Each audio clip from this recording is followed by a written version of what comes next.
Syeda Ralun, penyidik unit tipikor Satreskrim Polres Langsa pada Selasa 30 Agustus 2022 sore menyerahkan tersangka dan barang bukti atau BB tahap 2 dugaan tindak pidana korupsi penyelewengan alokasi DD pembelian tanah sawah seluas 12.000 meter persegi di Kampung Alugading 2, Kecamatan Birembayan, Aceh Timur pada tahun 2017 kepada JPU Kejari, Aceh Timur. Hal tersebut disampaikan Kapolres Langsa AKBP Agung Kanigoro Nusantoro SAS IKMH melalui Kasareskrim Ibtu Imam Aziz Rahman STK didampingi Kanit Tipikor Ibda Narsya Agustian SH kepada seraminis.com. Menurut Kasareskrim, penyerahan BB dan tersangka NU berusia 54 tahun, warga Kampung Alugading Kampung Kecamatan Birembayan, Aceh Timur, yang merupakan mantan PJ Kecik Kampung Alugading 2 setelah berkas perkara ini dinyatakan lengkap atau P21 oleh Jaksa dari Kejari, Aceh Timur.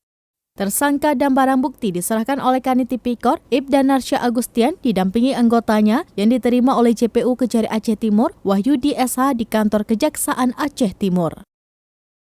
Dari Langsa, Zubir, Serambi On TV.